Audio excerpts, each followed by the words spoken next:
something that ensued after authorities began arriving at the scene. And now the big question will be, is there in fact that second shooter, and where is that second shooter? There have been searches that have unfolded throughout the afternoon, car to car, with authorities there armed. As you can see, they're heavily armed, many of them carrying their automatic weapons to try to find out really what unfolded here today. Can you imagine being a parent of a little child who saw this scene that you're looking at right now? Just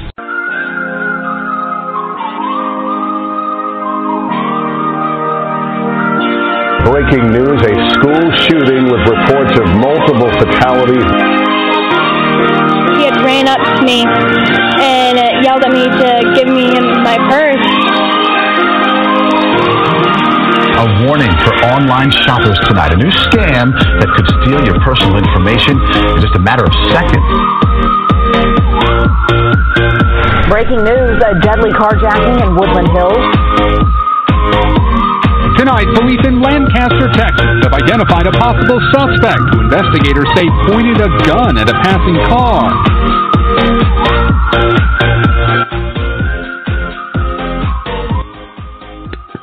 The Situational Security Podcast today is brought to you in part by Liberty One Tech. Visit them at libertyonetech.com and save 15% on the Talk Text Plus when you mention Heart of America.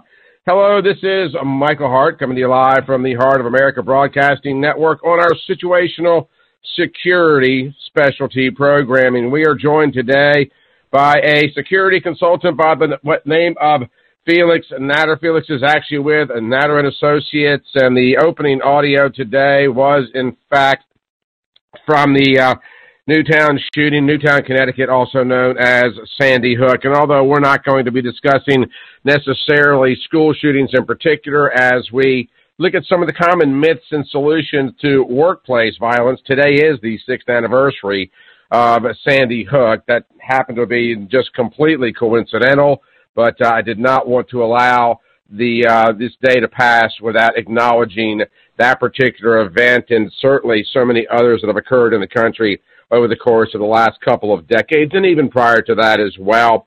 And as many of you guys know, for many, many, many years, in addition to doing this broadcast, I was on a terrestrial signal out of Birmingham, Alabama, and every day I'd go to work and pass the security cameras, have to put in my security key code, walk past sheets of bulletproof glass. We definitely had a workplace security program, apparatus, protocol in place.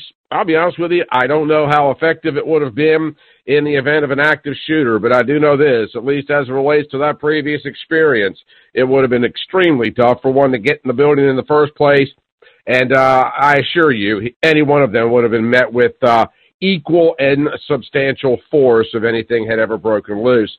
But the reality of it is that's simply not the case for a lot of businesses around the country. And if we have learned anything in the last couple of decades, is that nobody is free of the threat. Nobody is as safe as they sometimes think they are. Yes, indeed, just like so many other things in life, it can, in fact, happen to you. I have actually pulled quite a few pieces of information from Mr. Nater's website, things that he has sent me as well. Active shooter is a microcosm, dispelling myths about workplace violence prevention and workplace security, as well as some very interesting stats on active shooters in the United States. So help me welcome in Mr. Felix Nater from Nater & Associates. So let's break this thing down and see if we can't keep some folks safe today on this edition of the Situational Security Podcast on the Heart of America Broadcasting Network. Good morning, Felix. How are you, sir? Good morning, Michael. Thanks for calling me, sir. I am alive and well and ready to go. Well, we've been looking forward to this all week long, and, you and I have communicated back many, many, many times on the course of the last couple of weeks, the last week or so, and, I've been doing this for 10, 12, 15 years, Felix. I've covered every single one of these stories. We had, there was a time when I was syndicated in Aurora, Colorado, where we had the theater shooting. Right down, Yeah. although it wasn't a mass shooting, right down the road from where I'm broadcasting, we had an officer-involved shooting that could have been much worse. That case is still playing its out in the court of public opinion. And we see these things so frequently, and it's so odd that there was a time when I would cover these stories and I would be so moved and heartbroken by them. And unfortunately, I feel like that blonde telling us about the plane crash with a gleam in her eye because there's such an amazing amount of frequency. Maybe that's my imagination. Yeah. Maybe it's not. But I want to talk to you because a couple of weeks ago we talked about school violence and active shooters in the schools, but you focus primarily on the workplace. Yes, I do, and the synergies are the same in terms of how do you galvanize, energize, synthesize, and get people to start thinking about personal safety as relates to workplace and schools. It's a mindset, Michael, that starts at the top, whether you're a school superintendent or you're a CEO, operations manager, plant manager, warehouse supervisor. It starts at the top through management commitment and management investment in safety and security of their workforce and student population as well as staff. That's where it starts at. Do you think that most senior management or whatever localized management takes the threat seriously? Because you might have heard me in my introductory comments that we had a lot of bulletproof glass. We were a terrestrial radio station. We had cameras. We had the lockdown. Broadcast facilities by law have to be on constant lockdown anyway. But it took months of cajoling to get our senior management because they're not on the air. And when you do anything in the public eye, you are automatically just, we had the FBI and the Treasury Department come into our building, Felix, and say, look, we know for a fact that you're being watched. You guys need to protect yourself because you're getting into some pretty heated stuff. This was back during the election of Barack Obama's first term and, a lot of political banter that was going back and forth. And eventually senior management capitulated, although there was never, quote unquote, a plan in place. There certainly was glass and cameras and locks in place. So what are some of the things that you see that going on in the workplace in terms of their understanding about the severity of the potential threat, and how do we compel management to understand it and then also implement a strategy? Great question, a mouthful. Can I digress for a moment by Absolutely. going back to Sandy Hook and really showing some appreciation for Caitlin. She was the first grade school teacher who saved the lives of about 15 children by her quick thinking and taking these 15 kids and putting them into the classroom bathroom and securing their safety. So my hat goes off to her for her swift thinking. Something went right in her mind in terms of what she needed to do. However, it doesn't always happen because there's a gap called that 25-second span that creates confusion in the hearts and minds of people who don't know what to do. So you got to be calm, cool, and collected. And Caitlin and Sandy Hook, God bless everyone there. I pray for those who passed on, and I am grateful for all the survivors who came through. So let me say this first about your mouthful of a question. I take my hat off to the security directors and the facility managers and all those people responsible for implementing and managing their workplace security. It is a difficult chore to convince a CEO or a senior manager of a need of something without evidence, without substantiation, and without conflicting the premises drawn by the risk management folks who says, these incidents don't happen as frequently as they're reported in the media. And when they do happen in the media, yes, there's a big spill, but for all intents and purposes, such an investment is uncalled for. The person presenting to that level of management who is unsure of making that investment has to have facts that emanate directly from the school incidents and the school reports, as well as the workplace incidents and the workplace reports that substantiate the need. We're talking about people who are serious about their businesses, and we need to talk to them about being serious about our security responsibilities. So big boys and big girls talk to big boys and big women on the on the C-suite of the House, emphasizing the value and the importance of prevention so that we can be prepared for that when, Michael, and not the if, because the if is a lackluster approach to being prepared. When means you're constantly aware of what needs to be done. Did I answer that question for you? I don't necessarily believe you did. That management is unconcerned. I just need to tell my audience and your audience that they've got to do a better job at selling their product. All right. You know, it's so interesting to me, and Felix, I don't know how you are. I'm closer to 58 than I am 57, and it seems to me that there has been an escalation, not recently necessarily, but in the last decade and a half or so, in these type of events where whether they are disgruntled former employees or customers or people that are just lashing out. You know, it used to be passé to say somebody going postal, which was, so rude to the U.S. Postal Service. But what do you think the impetus is for all the violence today? Is it related to the workplace? Is it something do we have a workplace violence issue? Is it a mental health issue? Because this seems to be worsening, unless that's just my imagination. So we blame mental health, and unfortunately, they bear the brunt of the reasons why these things allegedly happen. It's all mental health problems. And that's a whole other discussion, because if you look at the data and the statistics, it's not true. It doesn't bear nor support that contention that it's a mental health issue from the standpoint of extreme violence. Yes, there are issues that are associated with mental health that we all experience and we all suffer from. It's just the level of exposure and how reluctant we are to seek the help and how reluctant the workplace is to give the help that may be needed.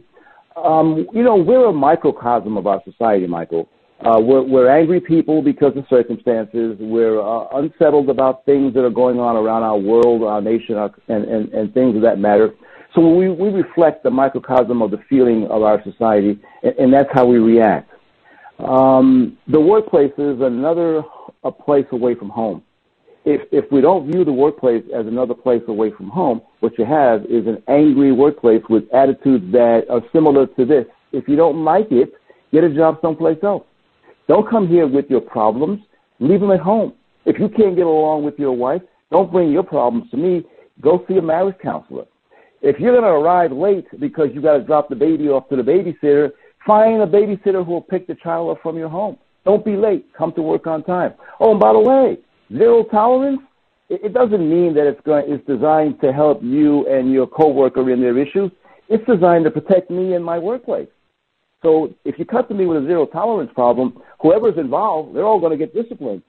The whole notion of prevention is so an anathema to the meaning of the word prevention that it frightens me to think that they're serious about investing in prevention. That whole mindset is necessary for us to convey trust and confidence in the hearts and minds of the people who see, hear, and know what's going on, to convince them it's okay to drop a dime on Felix, because you're going to help them, and we're going to help them. Instead, we don't help. We get enough book we can against them, enough evidence we can against them, and we eventually force us back into a corner. We either make the person retaliate so that we can get him for insubordination, disrespect, creating a hostile workplace, and then we fire him, and then we let him out to hang, out to dry, and about 18 months, 2 years later, all the support mechanism goes away. And who does he start railing against? The justification, the rationalization, the workplace, and the place that made his life miserable today. It's all tied to a mindset that we need to overcome. So tell us a little bit more about, let's just pick XYZ company. They are concerned about their security protocols in their company. They call on you and your expertise. Kind of walk us through, because I would imagine it can't be a cookie-cutter approach, because, I've got the three common myths about workplace violence prevention and workplace security that you had authored here.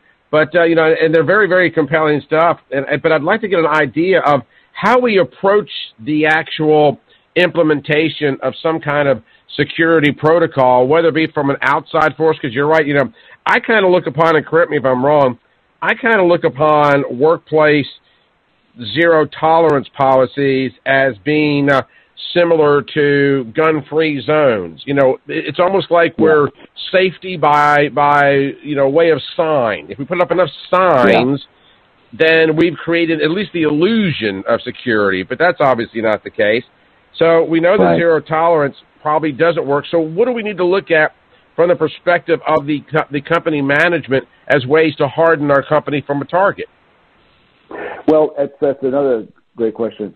So zero tolerance is really a legal construct. Necessary, I understand, but improperly managed. It needs to be more people-sensitive in terms of the acquisition of the information. You know, you want to create an environment where people feel good about their culture. I don't want to mention the name of a company in the Carolinas. They convey that very well. You know, this company is your company.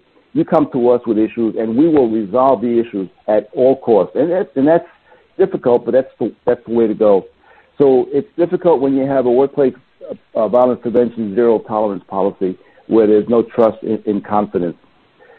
So if you're really serious, and I only deal with clients that are really serious about their situation, whether they have a security director or a facility vice president in charge of safety and security for the facilities, I don't reach out to the world because there's an investment and a commitment that's mutual. I invest way and beyond the compensation, and I expect that it's reciprocal in terms of the output that I generate for the benefit of your organization. So most companies, most organizations, most institutions rely totally on their internal resources. God bless them. They're well equipped, but oftentimes it's better to go outside and get the independent opinion of an outside, disinterested, uninvolved, straight shooting consultant who is going to work with you, and point out to you the things that he or she sees from their world. So the process begins by I ask three questions. You know, what's driving the need for you to bring about change now? What will that change look like to you when it's completed in terms of your satisfaction? And what outcome are you trying to achieve by hiring a consultant or deciding to do this? And from the response to those three questions, I will then be able to identify exactly what they want, how they want to get it done, and how much they're willing to pay for it to be accomplished the way they want to get it done. And because the best way of convincing people of the need is to invite key members of their team to take the stroll through the facility, take the stroll from the outside of the property into the building. I do what I call a workplace violence prevention assessment, which is a combination of prevention and a combination of security responsibilities that look at how would I regain entry if I wanted to regain entry after I was terminated, separated from the organization. How would a disgruntled spouse who knows the protocols re-enter the facility because he or she wants to get even with their spouse? I look at it from that standpoint. How does a non-employee gain access through the facility? And you could pretty much, if you do the observations on all three shifts, the night shift, the day shift, and the evening shift, you can see through the culture, the behaviors, and the patterns of interaction, vulnerabilities and gaps that exist in physical security that are well in place during the daytime, perhaps, that might be diminished somehow during the evening and night shifts because people want to make things convenient. We go through this physical walkthrough. Then there's a review of existing policies, plans, and procedures to determine if there's compliance, if there's agreement, if there's conflict, or if there's a need for something that doesn't currently exist. After that's done, there's a presentation to the executive team as to the observations, the critical observations that were noted with some recommendations for immediate resolving of those issues, and then a plan to regurgitate the observations, findings, and recommendations via a report that at the end contains the recommendations for implementation as they determine their needs might be based upon their own prioritization schedule. So it's a process that is used. I enjoy the process because I developed my own consulting model, and it's called IC3L, Integration, Collaboration, Coordination, and Communication, Leadership and Execution. My consulting model has to include all of those elements that help the organization see what their value and their contribution is long after Felix is gone. Felix, so it's a process, Michael. Taking a look at some of the numbers here, and I want to go back to a comment that you made a moment ago. Of the 160 active shooter incidences between 2000 and 2013, over 80% occurred at work, according to the FBI's first study of the subject. You mentioned a disgruntled spouse, and we've talked about former employees. Of the 132 up to the year 2013, is it fair to say that the majority of them were either disgruntled former employees or spouses set on revenge or retribution of some sort? A combination of the both. Let me see if I have the number in front of me that would be specific in terms of the actual. So we know that the leading cause of death in workplaces occurs for women. It's the second leading cause of death for women in the workplace. And the third leading cause for death in healthcare is men. 9% make up of of the homicides. 9% of the 2 million reported incidents in 2015 make up of the homicides. I don't see specific breakouts for that. I am not able to specifically answer the question for you, Michael. Well, the reason I ask is we do know that a lot of them are, in fact, disgruntled employees. I mean, we've heard this before. Well, and it just kind of go ahead. No, well, there's a misunderstanding there. So a larger percentage of that involves armed robbery and retail establishments. So we want to get that straight. The large percentage of the workplace homicides do involve in the retail community and armed robbery incidents where an employee gets killed incident to a robbery. Well, that kind of concerns me even more, because where I was hoping to go with this was that if we had able to dial it down to the frequency of it being some form of disgruntled former employee, then at least we would have a short list of possible threats. But now what I'm hearing is the threat in our workplaces can come from an almost, literally infinite different schools of thought or directions or from personnel. And, so it sounds to me like, in addition to the stealing of our mental stealing of our need for security, that there almost has to be some form, I would imagine, of physical response, whether that's bulletproof glass or locks or whatever the case may be. What are your thoughts on that? Well, when you look at the number of actual employee homicides, the number is 2 out of 3 homicides involving in these incidents, and usually it's by someone not close to the victim. So we're talking about armed robbery situations, and then 21% homicides involve a coworker, which is an interesting number when you look at the homicides associated with the spouse and the former coworker. But 85% are directly tied to robberies, Michael. So the big incident is in retail establishments. So we've got to do a better job at following the OSHA instructions on retail security and implementing those practices through the education of the workforce and understanding what their responsibilities are too. We all fall into this acronym I called ACE, assumptions, convenience, and expediency.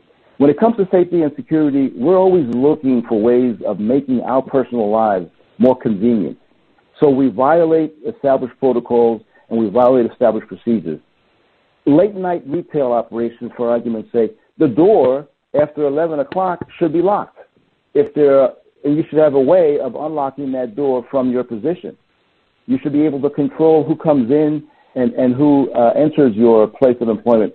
But oftentimes, there's one employee alone in the store, and that employee finds it inconvenient depending upon where he or she might be in the store. So they leave the front door unlocked, and the individual who might be casing the establishment gains access and commits the robbery. Then we have the employee who feels compelled to take on the robber, as if though the money is his and the money can't be recovered because of their failure to act. And when they do this, they expose themselves to greater risk. So it's a mindset that begins with personal responsibility on the part of the victim employee to instruct the shooter or the armed robber's instructions and not to get involved in trying to detain or to obstruct the individual from committing the crime. From time to time, we will hear these stories of a big box store that has terminated an employee because said employee, engaged with a suspected shoplifter. And, I've been out before, and I've been in the big box store, and I've literally seen people running out of the store with a circular saw and nobody chasing them, despite the fact that they'd all gathered around and saw him do that. Is that pretty much what you're speaking to, Felix, that there needs to be a corporate protocol, whether you're retail or not, as to how the employee is expected to respond? Because you are correct, and for what I've seen, and you're the expert here, that a lot of these employees seem to take ownership of the situation and put themselves in harm's way, as opposed to perhaps just capitulating to the demands of the assailant. Yeah, I'm talking about the mutual responsibilities, the corporate establishing definite guidelines, and the employee adhering to those definite guidelines, and being mindful of the fact that when they cross that line of civility, they're going to encourage the wrath of that perpetrator who doesn't want to be detained if he's a shoplifter, who may not want to be arrested if he's an armed robber. So there's got to be zero tolerance, if you would, Michael. There's got to be zero tolerance for stupid behavior on the part of the employees who expose themselves to risk because they take ownership of their situation. I get that. But it should be more thinking in line. The thinking should be, let me go home to my family because we've got a security department or a police department that will come in and do a thorough investigation. And that's the professionals who can do it much better than I can by my emotional outburst and my emotional involvement that may get me hurt or others in the way of coworkers injured as well. So the policy needs to be pretty clear. You do not cross the line of civility and engage that individual unless you decide to do it on your own, and then you are exposed to any civil liability that results from that independent action in violation of the policy. Let's take this a little bit different direction, because I understand the need for protocol, obviously the need to secure the physical plant, if you will. For those that perhaps find themselves in an active shooter situation, whether in an office or factory or whatever, do we need to have a protocol in place to instruct them how to respond in these situations? And I'm putting robbery and burglary to the side, and I'm looking perhaps in the case of a disgruntled former employee enters a building with a handgun or a rifle or whatever the case may be, intent on doing as much harm as he possibly can. How should employees, or should they be trained, a response protocol, and how do we go about doing that? Michael, I think you've been picking my brain, and thank you very much for the compliment in the way of that question. The first and foremost thing that senior management, along with their security, safety, or whoever is responsible for workplace security, must do is first look at their existing policy. What do their existing policies say about zero tolerance and workplace violence? Because if the policy says you will be disciplined and or terminated and or arrested for committing a violent assault, then the protocol should read relating to a active shooter incident, with the exception of what's stated in the workplace violence prevention policy. If an employee during an active shooter scenario finds himself or herself with the opportunity of overpowering the bad guy, that's the exception to the policy that prohibits aggressive behavior. Why is that important, Michael? Because if that employee who is the hero, and God bless him or her, who takes and overpowers the individual while the perpetrator has his finger on the trigger, and the semi-automatic goes off a few times, wounding and possibly killing coworkers during that overpowerment, there's a civil liability potential that's going to exist emanating from that event. So the policies must be established first that clearly allow and do not conflict and contradict one another. So it starts at the top. Before you begin any training, the organization must understand its risk, its exposure, its commitment, and its investment, and they must understand what it is they're expecting to derive from the training. After they've roundtabled it and agreed that for the good of the organization, we need to have this training so that employees will at least have minimal understanding of what their responsibilities are. That's a mouthful, You and I, but that's what I say. Go ahead. No, you and I a couple of days Michael, ago. But that's the way. Mm-hmm. Sure. Yeah, no, I agree. You and I, on a phone call a couple of days ago, leading up to this, had a discussion about weapons and firearms, et cetera, as a means of protection. And let me give you a little bit of backstory, and you may very well be aware of this. But about 8 or 9 minutes from where I'm broadcasting, we have a rather large mall in Birmingham, Alabama, where there was an officer-involved shooting. The case is still pending. I'm not going to comment on the case because I just don't have all the information. But we had presumably a white police officer that has shot in the back, unfortunately, a young armed black man that had a gun. Now, that's the big story. But here's the story for me, Felix. One of the things I want you to kind of help me kind of flesh my way through is, as we're learning about the incidences at this particular mall, we're also learning that there was multiple people, because this is a big mall and this is coming into Black Friday, and there was multiple people, and also this is Alabama, where you're encouraged to carry a gun. But we have reports now of multiple people drawing weapons in this situation because they hear gunfire. I understand. I carry a weapon myself. I train with my weapon all the time. But I want to get your thoughts on arming employees in the workplace, in the schools, in the churches, because one of my concerns, because a lot of these folks are crack shots, but, the last thing we need is a bunch of crossfire from people that are terrified, not trained. When a bullet goes off inside of a rather large building, and this mall has a massively large atrium with a food court in it, the echo creates the illusion it's coming from one direction when it might be from another. So what are your thoughts about arming employees, having multiple people armed within an establishment? Because I know for a fact that there are a lot of businesses out there that, everybody here is carrying a gun. It don't matter. We don't need no security. It's all good. What do you think about that approach? Yeah, I'm one who believes in the Second Amendment. I believe that being a 26-year law enforcement officer, I carrying the gun, I was competent in carrying the gun. And if you pass your due diligence and you get awarded the right to carry a gun, more power to you. But it isn't just target shooting, Michael. The emotional situations that ensue when you say police don't move creates that tunnel vision factor that almost focuses you only on the individual. Meanwhile, there are a million things going on left and right of you. So it isn't just about target shooting. It's about multiple target shooting, target acquisition, understanding how to use your weapon, how to use the environment around you, how to use cover and concealment. And those are simultaneous activities that need to ensue in the heat of a moment. So anyone who has been a part of the training that I've given on active shooter over the years will hear me say this, because I do encourage, if you're armed in a movie theater, if you're armed in a mall, if you're armed wherever you may be, and if you're armed and authorized in certain states to carry a firearm, buy 25 seconds of time to regather yourself, to gain composure before you decide to draw the weapon and start shooting.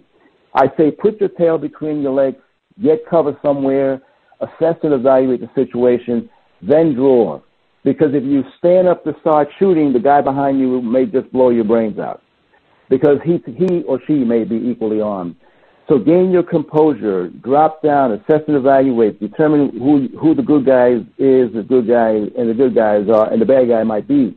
Because if you're in the Aurora movie theater, as I have been told over the years, I'm armed, and if I were there, I would have taken him out. Yes, and you probably would have taken out a bunch of other innocent people as well, because it was a dark movie theater. So if we're gonna think this way, then we have to train and practice that way. You can't think that way and not practice, because you're not going to create any muscle recollection or muscle memory. You're not going to create an institutional memory of what it is you need to do in that moment, like those of us that were firearms instructors. And I'll tell you something that I didn't tell you in our previous conversations, Michael. So I was a certified firearms instructor on a live range as a United States Postal Inspector. We go to the range 2 times a year, and we go through some very, very challenging regimens. on the range that morning, an inspector shot himself through the knee. Was it accidental? You bet it was accidental, but because possibly preoccupied with other things on their mind. So accidents of accidental shootings even happen to those people who are professionals and are adept at handling guns. I don't discourage the right to carry the firearm. I say you have a responsibility to know how to use the firearm when you decide to use it. You know, it's interesting that you bring that up. Some years ago, I was at a sales conference, and there was a sales trainer there that was doing some, obviously, you know, closing techniques and whatnot. He was a former basketball player. I want to say he played at Michigan, but I don't remember exactly.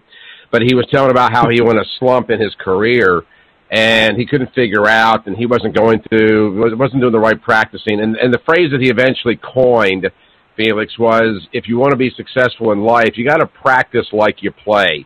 And he realized that he was given 100% on the court, but he wasn't given 100% in the practice sessions, and subliminally he was diminishing his own ability, his own potential, because he wasn't practicing for what he was going to face on the court. Now, I'm paraphrasing the message here, but I found that very, very, very interesting considering your comments.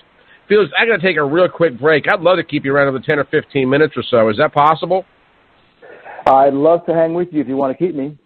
Absolutely, love to do it. Just gotta pay a couple bills here real quick. So hang tight with me, Felix, and we'll come right back on the other side.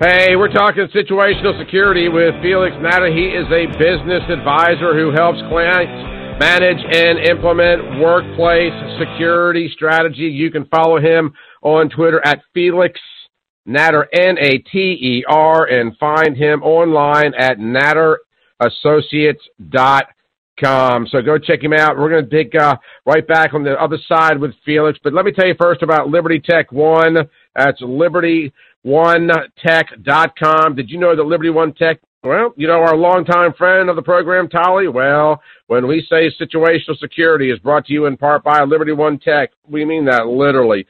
Whether you're watching live or listening to the podcast, a little bit later on the day, Liberty One Tech is connecting the digital pipes of the Internet together to help make this broadcast possible. And believe me, Tolly can help you too. In fact, he's been a very special discount just for Heart of America listeners. So go to LibertyOneTech.com and learn more about the TalkText Plus service. TalkText Plus provides VIP access to expert technology. Regularly, only about $20 a month. Heart of America listeners can save 15% when you mention Heart of America. Again, that's Liberty One, the number one, LibertyOneTech.com, and the TalkText Plus VIP service. So save 15% when you mention Heart of America. We thank Tolly Williams and Liberty One Tech for supporting the Situational Security podcast, and we thank you for supporting them. Also do want to remind you, it's getting close to Christmas. If you would like to have a copy of Unknown America, you can download it at Kindle now. Actually, just go to, that's on the Amazon store, or you can just go to theunknownamerica.com, and we'll even send you out a copy of the United States Constitution as well. We're going to get right back to the other side with our conversation with Felix Nater of Nater and Associates. You're listening to the Situational Security Summit right here on the Heart of America Talk Radio Network. So we want to thank everybody that makes this program possible, including our good friends over at The Land Report. The magazine for the American landowner is a proud supporter of the Michael Hart Show. Currently, they're offering an exclusive subscription price for listeners of the Michael Hart Show. So click on the subscribe button on landreport.com and enter the code HARTSHOW at checkout and receive a 1-year discount on America's #1 land magazine. You'll get a full year of the Land Report, which normally goes for $59, for only $15. That's a 75% savings off the cover price.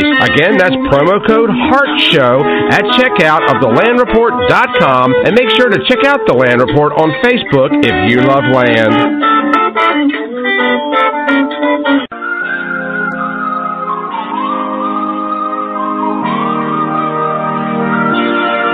news, a school shooting with reports of multiple fatalities. He had ran up to me and yelled at me to give me my purse. A warning for online shoppers tonight. A new scam that could steal your personal information in just a matter of seconds. Breaking news, a deadly carjacking in Woodland Hills. Tonight, police in Lancaster, Texas have identified a possible suspect who investigators say pointed a gun at a passing car. Hey, welcome back. Now let's get back to our discussion with Felix Nater of NaterAssociates.com, talking about ways to keep ourselves safe and secure in our places of business. Been an awful lot out there, by the way. And it was purely coincidental that today happens to be the 6th anniversary of the shooting in Newtown, Connecticut. And obviously a big tragedy, Felix. And I know that, we've got so many of these incidences going on. We had another one, in France, and we tend to kind of turn our eyes away from what doesn't occur here in the United States of America. But for those employees, and maybe I'm going someplace we don't normally go, but for those employees that are curious as to whether or not their workplace is secure enough and whether or not they should speak to senior management, are there any telltale signs that people should pay attention to? Because I know in my last job, I certainly saw an awful lot of that. Women coming to work or leaving work, walking across a dark parking lot unescorted, being in the trunk of their car in the middle of the evening. The radio station was not necessarily in the best of neighborhoods. And a lot of people that just seem to have this, laissez-faire kind of approach to everything they do. Nothing's ever going to happen to me. And these things are just on the news. They're just all ginned up. And I'd like to get some thoughts on ways that maybe employees could identify whether or not there should be a greater discussion with their management. Two-part question, two-part answer. First red flag for me is I should know if my organization has a workplace violence prevention and security awareness program. I should know that because I know that as part of my employee handbook, I think. And I should also be receiving some sort of annual orientation.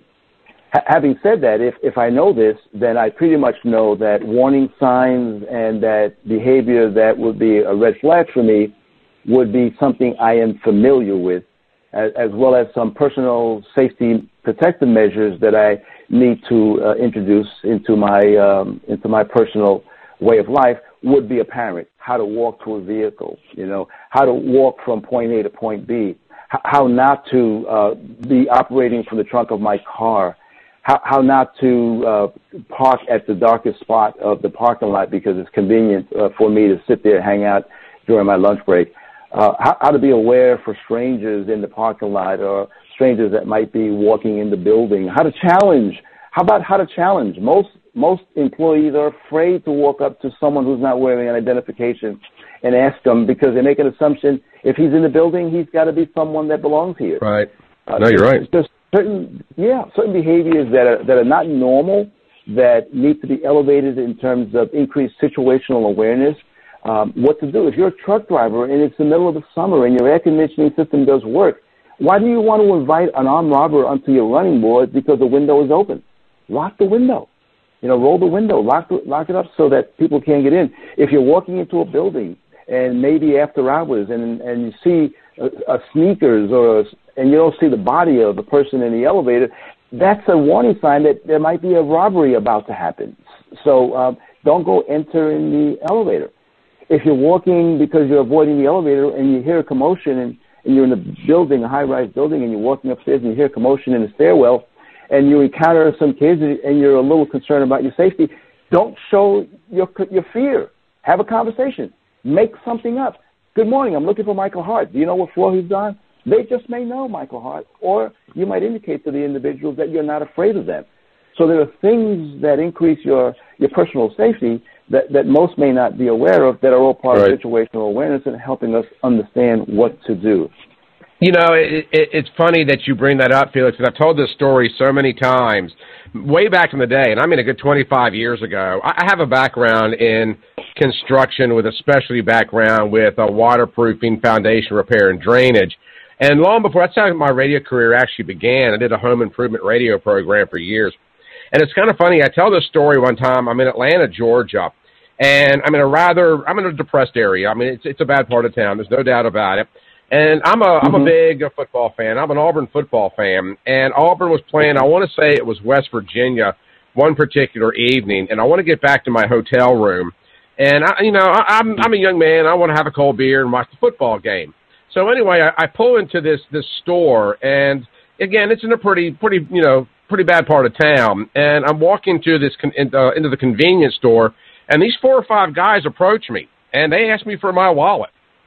And I looked at one of them, what I perceived to be the leader of this band of guys, and I looked at him and I said, look, I got $20 in my pocket. I really want a 6-pack of beer to go watch football. Let me get my 6-pack of beer, and I'll give you the change when I walk out of here. He did a real, kind of a back to you. He looked at me, and he looked at his friends, and he goes, okay, you got a deal. He almost had this look of this guy's got some audacity, some moxie here. And I walked out of the store. I had my 6-pack. He got the $10 or whatever that was left over. I made it home safely. But it was almost like the guy had this look on his face of the gall of this guy. So we got to let him walk. Right. And it was, I could have gone all John Wayne, and I would have left there probably in an ambulance and without my beer. No doubt. And that's one of the personal safety rules that we say to adopt is don't be confrontational. Follow their instructions. In your case, you went one step beyond by engaging the individual, and it worked to your benefit. But, we don't want people to act afraid of the gun situation. We want them to be in self-control of themselves so that they can pay attention to what's being asked. Because when you don't pay attention, that's what caused the shooter to jump over the counter and start beating you because you're not paying attention. All they want to do is rob you and get out of there. So if you're not listening to their demands, they think you're trying to stall their exit.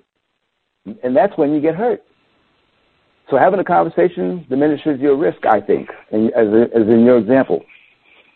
Well, I don't advocate it, and it's also important, in my situation, what I did. It's also important to note that, I have a lot of experience working. A lot of the time I'm in buildings that are abandoned or burned out. I am very frequently in neighborhoods that might be considered more dangerous than the average neighborhood. So, I had a lot of experience working in parts of the town or in buildings that were in jeopardy and walking into buildings where I might, some days I'm walking in with a flashlight in one hand and a 9mm in the other. I mean, so I'm a little bit more comfortable than the average Joe in that situation, but I did find that the response, when I was non-confrontational, their confrontational posture changed. And I don't know, if that's necessarily the best strategy. It worked for me that particular day. But, I just find it so interesting that we have this. Then I don't know if it's an American thing or if it's just a Second Amendment thing or, like I said, a John Wayne thing. This idea, because I get so tired of people saying things to me like, well, if that ever happened, I'd just shoot the SOB. That's all fine and well. But until you've been in that situation, you really don't know how you're going to respond. Well, I'll give you an example. So we get trained 21 feet, 19 feet. That's the target zone. You want to draw and you want to be able to have target acquisition. But I'll bet you the first round never hits the individual. It requires target acquisition. You move the front sight until you get it, center of mass. So can you imagine an individual who may not necessarily be law enforcement, who finds himself in a situation, who says, I'll just shoot the SOB? It's an emotional moment. Fear drives the decision that you're about to make. Lack of control of the environment drives your decision to make. There's a whole lot going on between your ears. I hope you make the right call. No, you're absolutely right. You are absolutely right. Felix, we are wrapping this thing up. We got about 6 or 7, 8 minutes left. I would like for you to kind of give us some pointers as to, if we are concerned about our workplace security, things that we might want to bring to the attention of our supervisor and our employer, and then tell the listeners how they can find more about Felix Nater and Felix Nater Associates. Great. Thank you very much. It's been a pleasure, Michael. You're a lot of fun. First thing I want to say about this thing called active shooter, get to know what it is. Get to know how your environment in terms of the emotional response by your people is different than from a school, is different from a hospital. Understand the emotional contagions that drive your respective potential active shooter. Mr. or Miss Employer, it's here to stay. Invest and commit in active shooter training.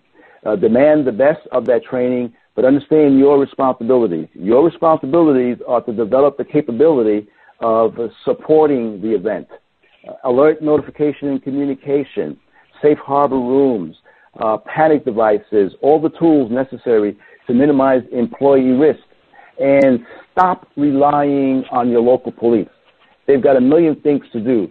Prepare your own organizations for the potential when situation by training them properly and then exposing them to annual training as often as you can to make sure that they create some muscle memory in their response. It's here to stay, because here's the good side. How well you train them in your workplaces to respond to this potential active shooter threat is the way they're going to respond in a mall, a movie theater, a public environment. They're going to know what to do because their confidence level will have been built up to your credit. So, if you want additional information, Nater Associates Limited, www.naterassociates.com on my website. You can reach me. I publish articles for your edification. Don't hire the consultant that you're going to agree with. Hire the consultant that's going to increase your awareness from a business security perspective and from an operational perspective. So whether you're HR, security, or a C-suite, find that resource that's going to elevate you to the outcome you desire, and then work with that individual to achieve that outcome. Michael Hart, it's been a pleasure with you. I hope your audience and you particularly enjoyed this conversation we've had.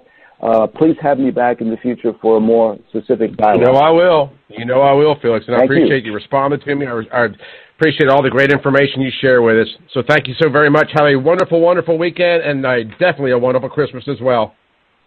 And I'll be talking to you. Thank you. Absolutely. All right, gang, that is Felix Nater of Nater Associates. Check it out, Nater, N-A-T-E-R, naterassociates.com. We can't take it for granted, folks. I know that we don't want to think that the world is dangerous, that it is threatening, that it is, that, you know, we send our kids off to school and we know they're going to be safe. We go to the mall. How many people do you think right here in Alabama thought that, you know, they're going to go to the mall, do some shopping on Thanksgiving night, was going to be involved in a situation that, frankly, you know, from a cultural perspective, has the possibility of tearing this town apart as we continue the narrative of active shooters within the communities of black, white, blue, green, or gray. But that's just one aspect of all of this. You know, we've got increased muggings. We've got people, you know, that are looking, that are intent, hell-bent on doing us harm throughout the entire year, but we're right in the middle of the Christmas season. How many people out there are going to be exposed to some kind of an event in a mall? And, you know, and I'm going to tell you, and I'm going to go all chauvinistic pig on you here. I am very reluctant to allowing TC, for example, and even with her daughters and my daughters, to go out at night alone. A few days ago, my oldest daughter, who is living in Texas, she has sent me a pin, if you will, to where I can go into her contacts and see where she is at all times. And this was not something I asked for, but something she volunteered. But a couple of days ago, she's still on a small table that she had painted, and she wanted to get rid of it. So she's going to go sell this table to this woman that she met on Craigslist. Well, she chose a mall parking lot, and the moment she pulls in the parking lot, she calls me on her phone and leaves the phone connection open while simultaneously sending me the address. Of course, it was also included in the PIN, but she left the phone open without the woman's knowledge so that I could hear what was going on, and also had her point of reference, where she was. Now, had something happened, could Daddy have prevented it? No, I couldn't have. But there was at least that added measure of safety that would have given me some kind of an option had something happened. But more importantly, it gave her a sense of security that although Dad was 1,000 miles away, in her mind, he was right there. It's the tiny little things like this, because I guess at the end of the day, when we talk about situational security, we really need to be talking about situational awareness and assume.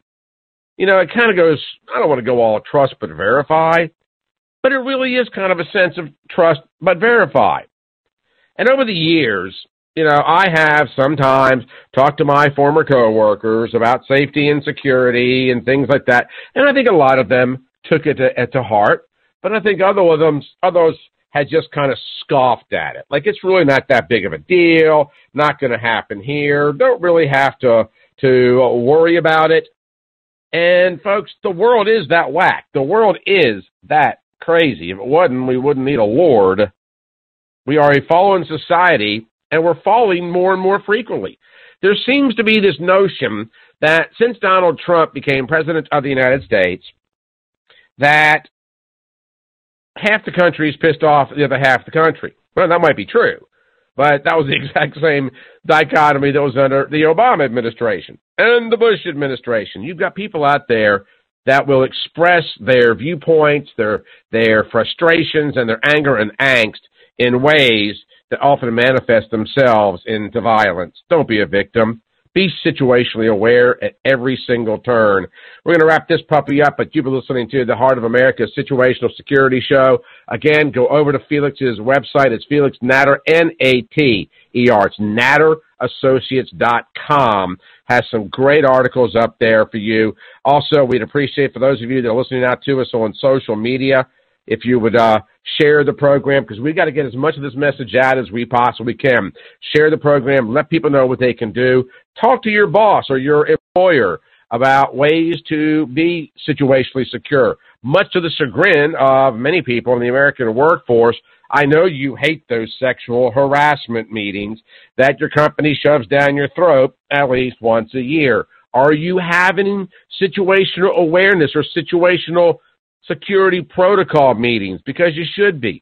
Talk to your boss, your employer, your supervisor about these things as well. And again, share this program wherever you happen to be listening on social media. This is a permanent addition to the program. We've got a lot of great stuff lined up for future editions.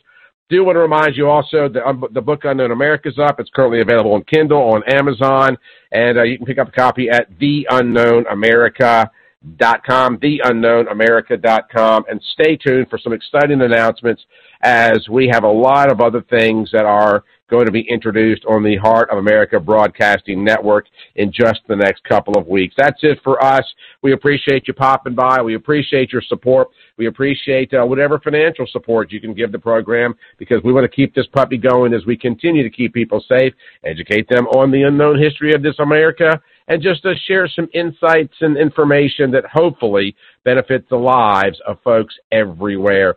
Y'all just have a wonderful weekend. We're going to be back with you next week. And again, please, if you got a few moments after listening to the program, feel free to share this one.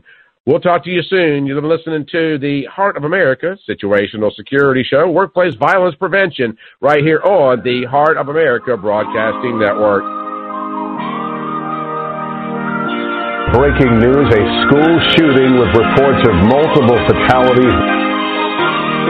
He had ran up to me and yelled at me to give me my purse.